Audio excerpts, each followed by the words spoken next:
이 새벽 우리가 함께 묵상할 하나님의 말씀은 사도행전 17장 10절에서 15절 말씀입니다. 밤에 형제들이 곧 바울과 실라를 베레아로 보내니 그들이 이르러 유대인의 회당에 들어가니라. 베레아에 있는 사람들은 데살로니가에 있는 사람들보다 더 너그러워서 간절한 마음으로 말씀을 받고 이것이 그러한가 하여 날마다 성경을 상고하므로 그 중에 믿는 사람이 많고 또 헬라의 기부인과 남자가 적지 아니하나 데살로니가에 있는 유대인들은 바울이 하나님의 말씀을 베레아에서도 전하는 줄 알고 거기도 가서 무리를 움직여 소동하게 하거늘 형제들이 곧 바울을 내보내어 바다까지 가게 하되 실라와 디모데는 아직 거기 머물더라. 바울을 인도하는 사람들이 그를 데리고 아덴까지 이르러 그에게서 실라와 디모데를 자기에게로 속히 오게 하라는 명령을 받고 떠나니라. 아멘.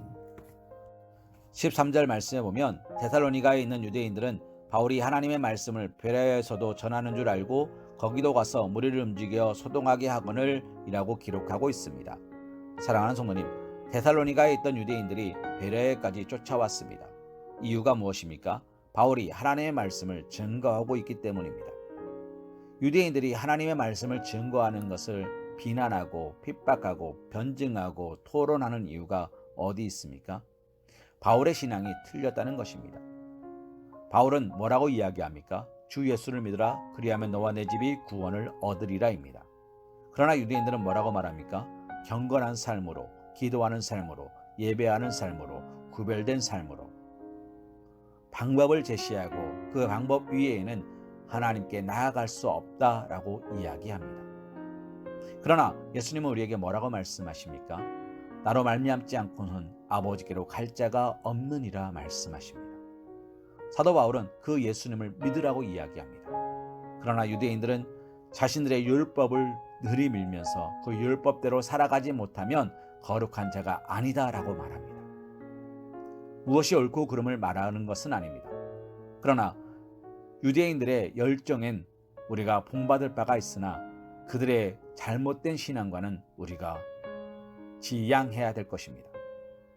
사랑하는 성도님, 하나님의 말씀에 뿌리를 두지 못하고 인간적인 방법으로 구원을 찾는다면 우리는 돈 많은 부자가 예수님을 찾아왔을 때처럼 근심하며 돌아갈 수밖에 없습니다. 그들의 율법은 끊임없이 율법을 만들어낼 뿐이지만 예수님은 끊임없이 우리에게 용서하시고 사랑하라 말씀하십니다. 사랑하는 성도님, 옳고 그름의 문제가 아니라 주님을 사랑하느냐의 문제입니다. 유대인들은 주님을 사랑하는 자가 아니라 예수님을 자신의 율법의 잣대로 핍박하고 그를 십자가에 못 박혀 죽여버린 사람들입니다.